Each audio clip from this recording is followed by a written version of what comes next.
Welcome, everybody, to our latest Provoke Media podcast. I'm Paul Holmes, founder of Provoke Media, and I'm joined here today by two of our good friends from Zeno Group. And I'm going to ask Penny and Alison to introduce themselves, and then we're going to get started with a discussion of some very interesting research into the responsibility reset. Penny, tell us who you are. Hello, Paul. I'm Penny Kozakos. I lead the Issues and Crisis team for Zeno Group here in the U.S. And Alison. Yes, Alison Dasilva. I lead our Global Purpose and Impact team here at Zeno. Great. And a little while ago, we were presented with some very interesting research from Zeno, which is going to form the basis of this discussion. Just to sort of set the scene briefly, I think, and correct me if I'm getting any of the narrative wrong here. I think that over the last 5 or 6 years, we saw an almost unprecedented rush into engagement around social and political issues by the leaders of global corporations.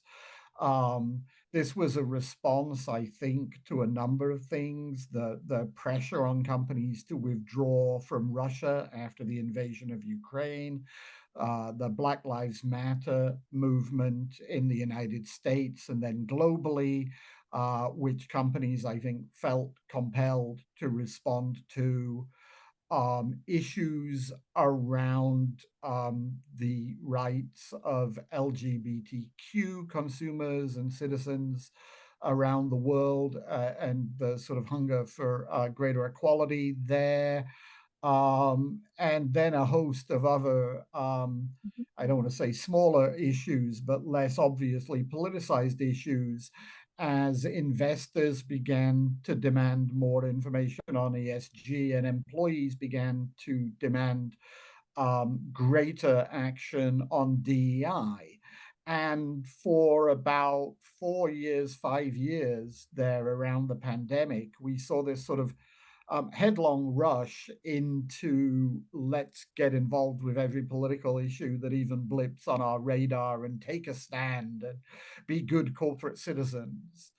And then over the last 12 to 18 months, I think we've seen something of a backlash. There's been a lot of criticism of DEI and ESG specifically. There has been a countervailing pressure from those who would rather not see progress for either ethnically diverse populations or the LGBTQ community. Certainly, companies last year were made to pay a price for their activism around these issues. And so we've seen criticism of companies from Bud Light to Target to Starbucks to Boeing over being what I guess we're supposed to call woke these days. And so that has given a lot of companies pause. And you've done some research to examine and understand what expectations are from stakeholders and what pressures CEOs are feeling. And I think both of those are really interesting topics, particularly since they diverge slightly. But let's talk first of all about consumer attitudes around the world and what has happened in terms of the consumer expectations for companies to take an active role in solving big problems. Paul, thank you for setting the stage so well, because you're right. Over the last 18 months, really even 2 years, all of these topics have become so politicized, so polarized, that companies are so hesitant about what do they do, what do they say for fear of backlash. And that was the fact. We know this is taking incredible amounts of time and pressure on our clients, on corporate leaders. And we've been in the trenches with them, trying to help them navigate in a way that is helping them protect their reputation, but also strengthen their reputation and still make progress on those issues where they need to still be showing up and advancing. Staying still isn't an option. So that was really the backdrop for why we wanted to do this global research and also understand the nuances across markets about what are the expectations, what are the barriers, and what does this mean for business leaders moving forward.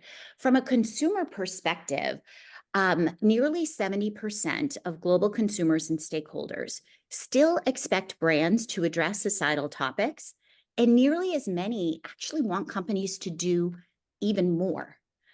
And what the tension, if you will, is that 2/3 of corporate leaders actually feel like they're doing enough. So that's a gap between what consumers want and what CEOs are thinking their role is. The C-suite agrees that these issues are too important to disengage from, 84%. So that's, pretty close to unanimous. Companies are saying, we can't just back away. We can't stand still. But they do feel, 3/4 of them feel that no matter what they do, they're going to upset one stakeholder group, and that is our new normal. Penny, I know, would love to share sort of an additional insight that's been top of mind and very important to a lot of our clients as well. Yeah, when we looked at that a little deeper, there was some good news in that. What are they looking for? What are they reaching for? And what they want is confidence that moving forward and navigating in this new space is going to yield that advancement in their reputation. So how do they do that?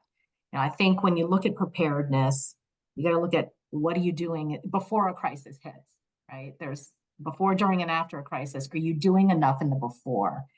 And when we dug a little deeper, we discovered that only 25% of corporate leaders told us that they have a formal process in place to anticipate, measure, evaluate the sensitivities among their stakeholders when they do choose to engage. Only 25% have those frameworks, processes in place. Well, what does that mean? It means 75% do not. And that's where you can be doing the work to gain that confidence, so that whether it's coming from the C-suite or whether it's coming from the board, the questions in this really divisive and toxic news environment that we're in right now, you look at the headlines and questions come in, inevitably it's like, what are we doing to make sure that that's not us next time? Mm-hmm. And that speaks to the heart of preparedness. When we look at the frameworks and processes, what could that look like? It's everything from good old-fashioned stakeholder mapping, understanding the hearts and minds of those who matter most to your business. It's certainly scenario planning. We used to do a lot of it in compliance and risk. Understanding business continuity scenario plans was always part of the game. But I think what we've seen in the last couple of years is that companies are just as concerned about understanding their reputational risk along these societal topics. So we've added those components to the crisis scenario playbook. And then so much of what we've seen recently comes out of the creator space, the creative campaigns. And a lot of companies are asking themselves, do we have the right guidelines in place? So when they're working with creators, celebrities, how do you evaluate the risk and the reward around creative campaigns? And, we take clients through those kinds of frameworks and really customize them to what they want to get out of those activities. So when you look at the spectrum of preparedness, it's really about giving confidence to your leadership that you've got the tools in place. Okay, so there's a huge amount to unpack from those two answers. So let me think about how to build on this. I think the first thing that struck me from what you were saying, Alison, both in terms of consumer expectations and how CEOs understand the issue, is as politically fraught as this has become, everybody seems to understand that we're not going back to the era where you could say the business of business is business and everything else is a distraction, and we're not going to get distracted, we're not going to pay attention, we're just going to get on pumping out widgets or whatever it is we're pumping out and let the world go on around us. That era is dead, right? Correct. Unequivocally, Paul, we asked the question to both consumers and the C-suite, what do you believe the role of business is in terms of addressing and advancing these different issues? What we found was over 84% of both consumers and CEOs said we need to go beyond compliance. This isn't about just delivering a shareholder return and checking the box that we're not breaking any rules. The large majority, 68% of consumers and 78% of C-suite said our role is really in the middle.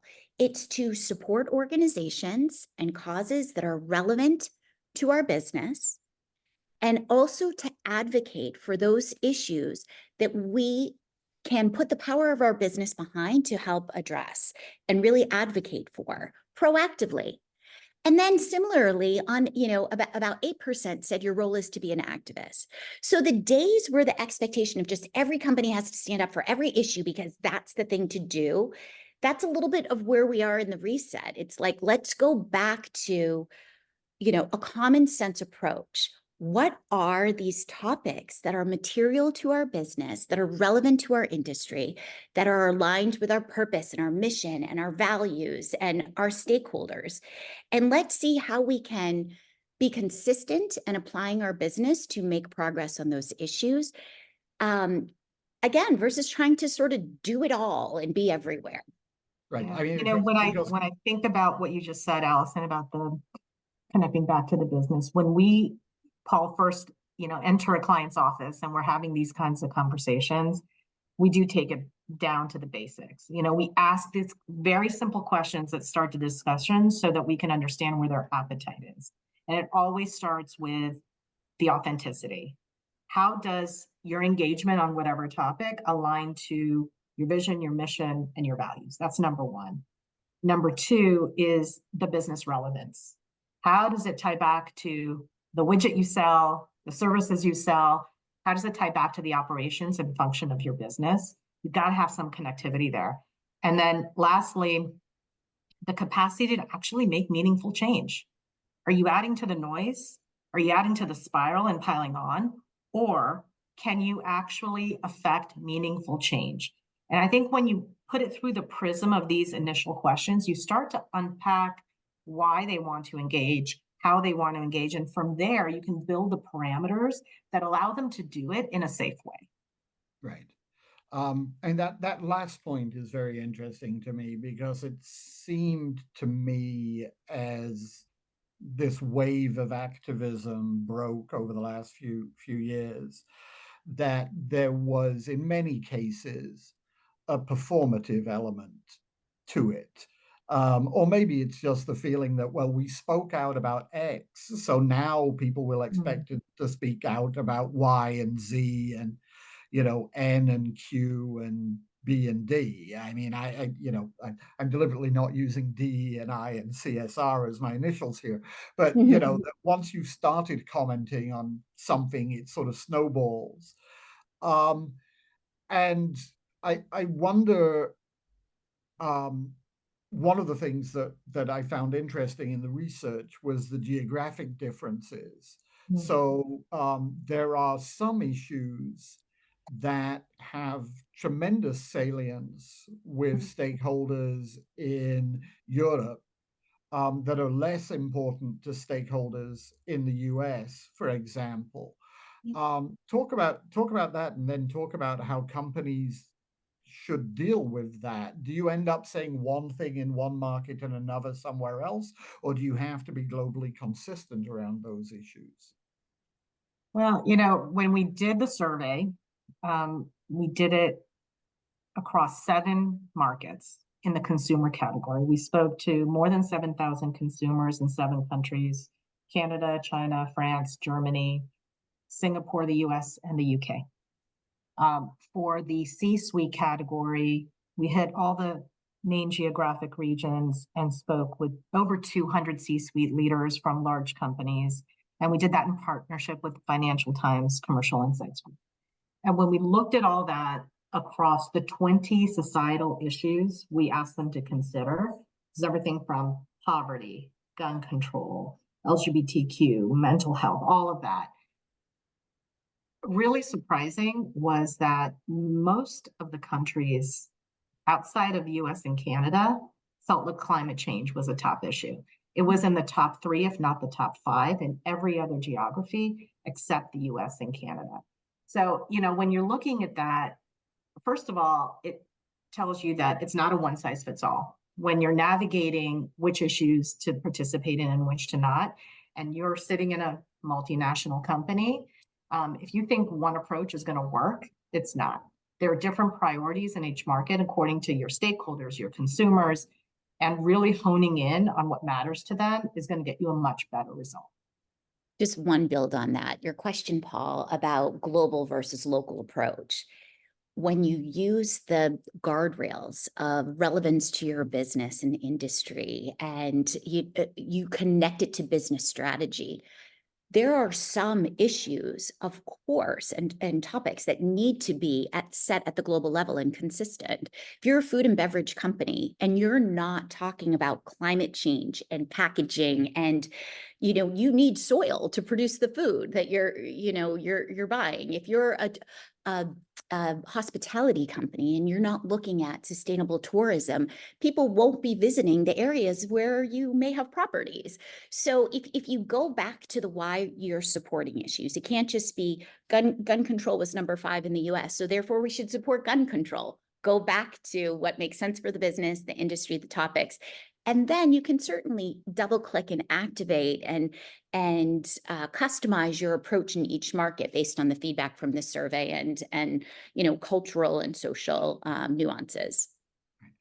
That's really interesting to me because it implies, I think, that companies need to do a better job of maybe drawing a line between the issues and the stands that they're taking and the business strategy, right? Mm-hmm. So, this is a topic that we've talked a lot about in the US. I think that DEI was sort of presented by a lot of companies as an almost altruistic response to the Black Lives Matter movement. Oh, we need to help this segment of the population more, and that makes us good corporate citizens. When the reality, I would like to think, is that DEI is a strategic business imperative, that it's about broadening the talent pool that you recruit from. It's about having a company that looks more like the stakeholders that depend on your organization, upon whom your organization depends, and that it's about better decision making by having traditionally excluded viewpoints as part of the decision making process. Yeah. And companies, I think, in both DEI and ESG have failed to explain that these are not, political decisions that they're making, but strategic business decisions. And do we need to be just much more explicit about why Mm-hmm. we're getting involved in these issues to begin with, to sort of head off some of the controversy? Absolutely, Paul. I mean, the terms ESG and DE&I have become so polarizing. What they represent are business strategies that should be intrinsically linked throughout the organization and operations as a way to not just mitigate risk, but gain competitive advantage, meet the needs of your different stakeholders internally, to your point about DE&I, how that's so critical. And what we're doing with clients, there still is a benefit to society. And that is the expectation that's coming through, in our research. Consumers do expect you to not just care about shareholder return and adhering to the law. They do expect you to play a positive role in the world. That being said, how we need to evolve the narrative. And how we're counseling clients is to keep asking the question of, why are you doing this? How is this connected to your business? How is this driving, again, performance, resiliency, advantage, creativity? And then, yes, and it's also creating a more equitable future. Yes, it's also preserving our natural resources. So it's just about like hierarchy of messages. And I do believe that evolving that narrative will dissuade, hopefully begin to dissuade or chip away from those who are, really carrying this, this anti-woke flag, if you will, around these topics. It's just good business. Okay. So strategic relevance is one factor in the decision-making process. What about values? And to what extent should companies be making these decisions based on core values? And to what extent does the concept of core values even mean anything or resonate with stakeholders outside of the company? Your values are your guardrails for how you make decisions and how you act as it relates to these types of topics. It's whether it's ethics or whatever the case may be, they are meant to serve as key factors in deciding what to do or what to say. They're very, very important. And you can see those companies that have taken missteps. It's because they're not connecting it back to their purpose, to their values, to those guardrails that should be informing how they are acting and how they are responding. So they're critical. And I feel that oftentimes a lot of companies don't have values that are prescriptive enough to really serve as their guide. And so for every company, they should say, do scenario planning based on that. If this were a situation to happen, let's look at, are our values prescriptive enough to show us the path forward? And a lot of companies are going through that exercise right now. What about individual companies and their appetite for risk or controversy here?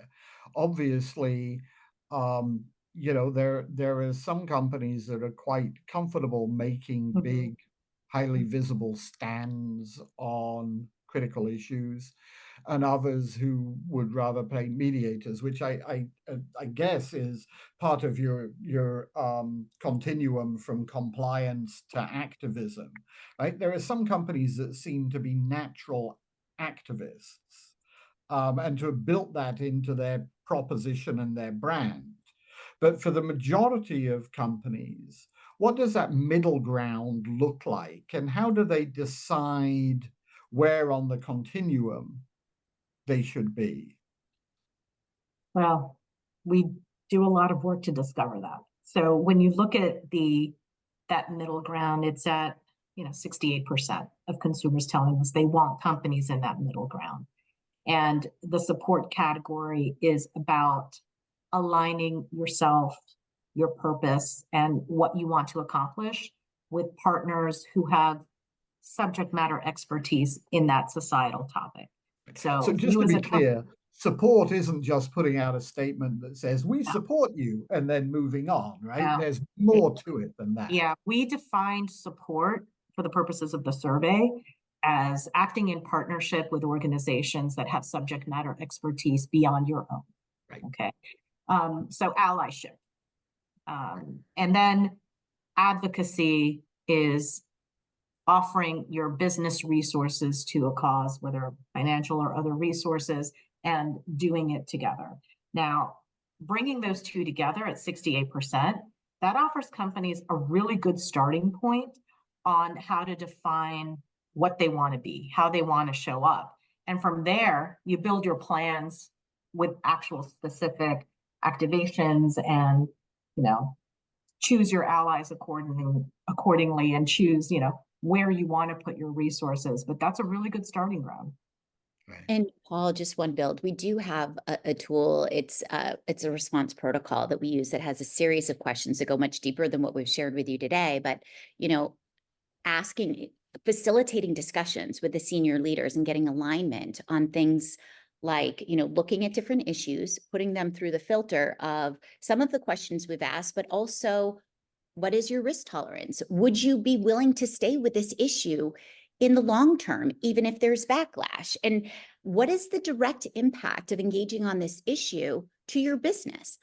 Your bottom line, your share price, your employee morale? You know, are there any government implications or relationships that could be damaged?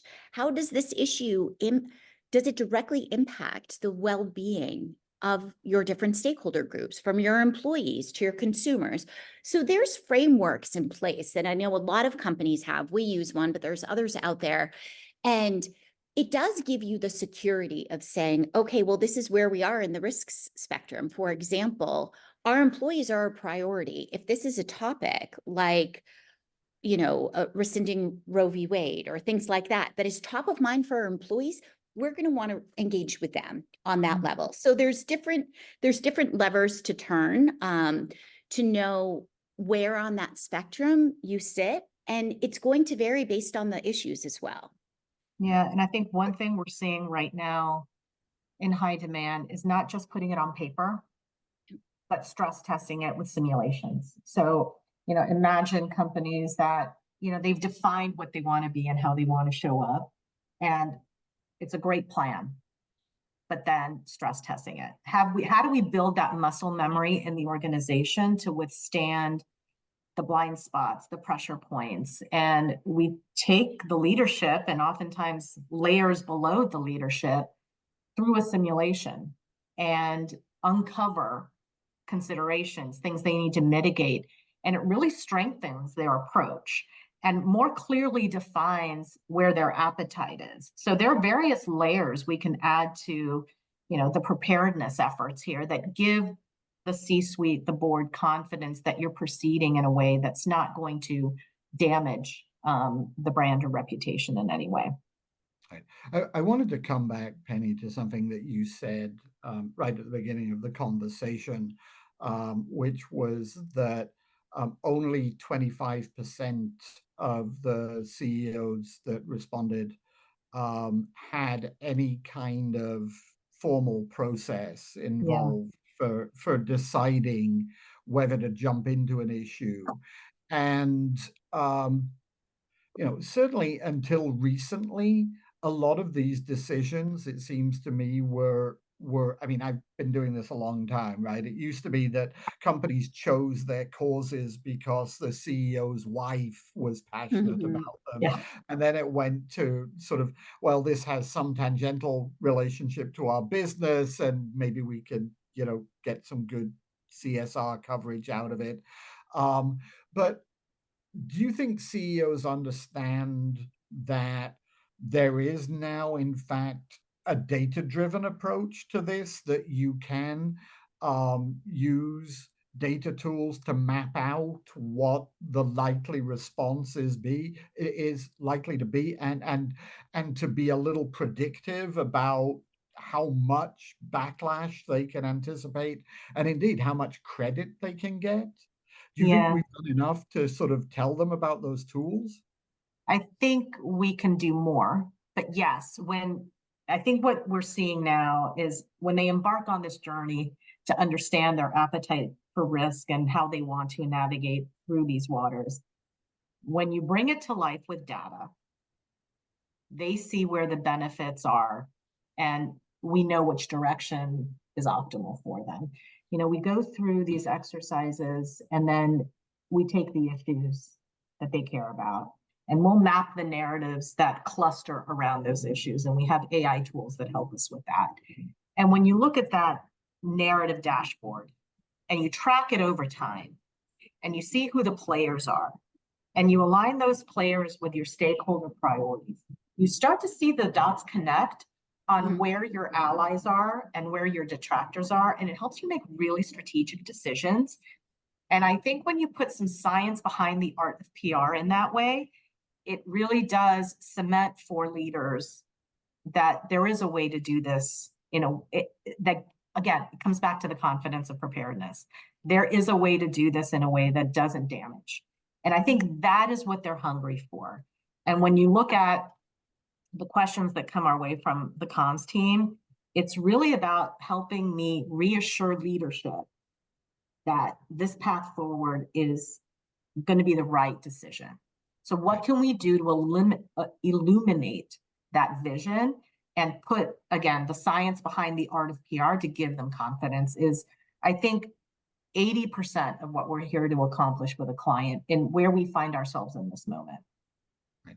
And I think that's an exceptionally useful insight, because my guess is that the majority of CEOs got to the C-suite without ever having to spend a lot of time thinking about, what's my position on LGBTQ rights and who's going to attack me if I speak out about DEI or climate change. That's not their natural skill set. Expecting them to be able to make gut decisions is perhaps unreasonable, but providing them with data and being able to sort of take them through the likely consequences has to give them a comfort level that they wouldn't otherwise have. And helping them understand that this is not, sort of a complete mystery, that there are people who have studied this and have spent years researching it and thinking through the conversations that we have. Has to be really useful. And we have so much more data now than we did 20 years ago because of social media and other tools.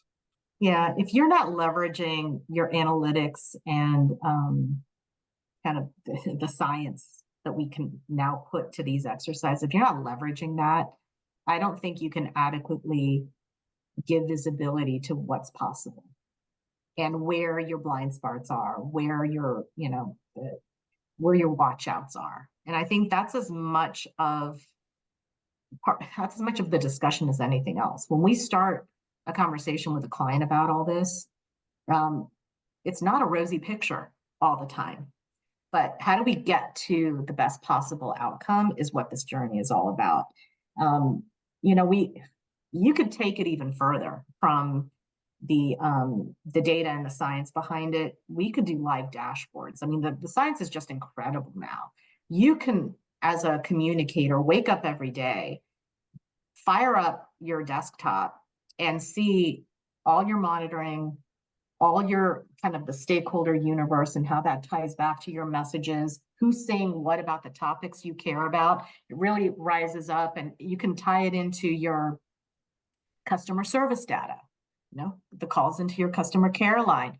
All of that is data that can be visible on a dashboard. So you can connect the dots across operations, reputation, my partnerships and allies and advocates in the industry, who's talking about what. It's a really dynamic environment. And clients that want to take it to that level can have a significant amount of visibility into the conversations that touch their business every day. And as Penny said, the data and the analytics, that gives the assurance to, the clients that, okay, this isn't just your personal opinion. It's grounded in data. However, there's the human side as well. And I think that's what has also changed. So the days in the past, there's a crisis, there's an issue, you go to your head of crisis. Today, when we're counseling clients, it's Penny, it's me, it's our head of DE&I, it's our head of analytics, it's someone from our influencer team, and you have 5 hours. You have to be agile. You have to take that issue, you have to take the data, and then you have to interpret it in a way and ask those other softer questions, those strategic guardrails. You have to apply that subject matter expertise that you might be bringing to really get to the best outcome. So it is definitely a new world in terms of breaking down those silos between functions within a company, within agencies, to take that multidisciplinary perspective. And we oftentimes have to break the client's silos for them. You know, it's hard to get the result you want sometimes. You got to figure out the company culture that you're working with. And sometimes in these quick moments, you're working within the news environment you're in, there needs to be that collaborative effort. And we've been really lucky in that. Yeah. Right. And sorry, just to be really specific, you talked earlier to me about your narrative intelligence product process and how that informs this. Just tell me a little bit about what that looks like. So the narrative intelligence is one of our many tools, and it's led by our analytics team, and essentially it looks at the conversation around brand, around the topics a company cares about, around the alliances and partnerships they want to build. It looks at the entirety of the conversation, and it pulls the clusters of what's gravitating, and it shows you the different conversations and how they connect. And the layers you can add on that and go deeper are incredible. Like if you have your stakeholder mapping done and you've identified your allies in the universe, you can see who's gravitating to what conversation. And what you do with that can really guide your strategic plan. You know, do you pick this advocate over that partner? Do you align yourself with an industry organization, and in what way? So it can help you make some really strategic decisions in this space. And we find it best utilized when you track over time so that you can see how the conversations change. Some of what we track is, you know, it's within the news cycle and it's gone.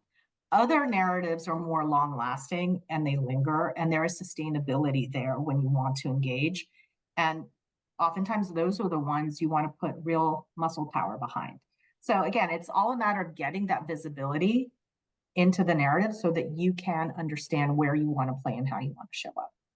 And when she's talking about allies and advocates, it's on both sides of the aisle. So it's, you know, we can identify, for example, oh, this one organization who's really been behind a lot of explosive, you know, backlash is gravitating to this issue. They're starting to spread and get engaged on this. Okay, well, we have a sense then that will continue to elevate. Or this environmental NGO is, you know, really going strong on X, Y, and Z. So, okay, now it gives us a little bit of a predictive of knowing, okay, once these different voices are getting engaged, we can see the ripple effect of how it's going to pick up momentum and steam and what the implications might be for clients. Yeah, and in the other direction, Paul, we can see what's viral and conversations you don't want to be involved in. So we've done the work to identify who are the divisive voices on the edges, right? In the extremes. And when they join the conversation and how they engage, we can see that. And we can decide where and how we show up in that moment. And that is an incredibly powerful tool. And it seemed to me, looking at the research, that the one needle that we really need to move is on that understanding that this can be approached with a real discipline and with a real process. You kept using the word guardrails. And I mean, I think that's incredibly appropriate because we have seen people go way off track and crash and burn because they didn't understand what they were plunging into. It seems to me that we are at a point now as an industry, and certainly Zeno has played a great part in this, of being able to show people, you know, what the road ahead looks like and how they can avoid you know, crashing off a cliff or running headlong into a speeding truck or whatever my metaphor is going to get very tortured in a minute. But that there are ways to light the path ahead and to drive safely through all of these issues. And that's a much better option than just throwing up your hands and saying, this is terrifying, let's back away. I think you hit it squarely on the head. Yeah. Yeah. Yeah. And it's not just about crisis and issue management. It's also about helping our clients advance progress and build reputation around those issues that they want to and should be supporting in a way that also protects their reputation. Because if you go in eyes wide open and you know what might be coming, you can navigate that quickly before the ripple effect. So it's really this nice balance of both proactive and Right. preparedness. Let's bring it back to that point, because I think that's really critical and really interesting. Is, we started out, I think, 5 years ago with this attitude of, wow, this is an area where we can get lots of credit for doing good things. Let's do everything. And then we got to a point where it's like, oh my God, everybody's attacking us for doing this. Let's not do anything. And balancing that risk and reward, we've Yeah. spent a lot of this conversation talking about the risk and how to mitigate it. Yeah. But let's remember at the end of this conversation that there is, in fact, a reward, that people want you to engage judiciously with these issues. They want you to make a difference in the world. They want you to show that you care about more than just maximizing quarterly returns for shareholders. They want you to show that you care about stakeholders, about employees, about customers, about communities, and about the planet. Yep. And so having an offering like this that can help you gain the benefits while minimizing the risks is absolutely optimal.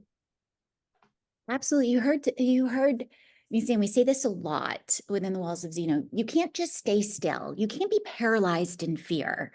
You can't just retreat, because we also, and you know this, we're seeing the backlash again around DE&I hushing, sustainability, green hushing.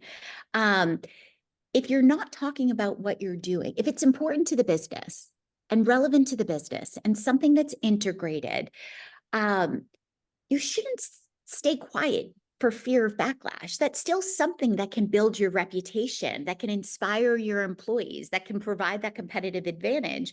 When you're buying your goods on shelf, you're saying, oh, wow, this company cares. This is made with, sustainable materials. So it's just about doing it in a way where you feel, going back to what Penny said, confident that the things you're choosing to talk about, you're doing for the right reasons, and you're willing to stand behind those decisions and that communications, and you're able to weather any voice or backlash that comes your way. Because the world we're living in, unfortunately, as we said, someone's always going to say something, especially behind the safety of their social media profile. You can be responsible and resilient at the same time. Yeah. Exactly. That's great. Thank you very much, both of you. That was a lovely, lively discussion. I would happily point anyone towards your research, the responsibility research. I just think it's a really useful insight into where we are right now and where we need to take the conversation in the next few years. And very much appreciate you taking the time to share your thoughts on this with us and with our audience today. Thank you. Thank you, Paul. Yes, appreciate your time. Thanks. Okay.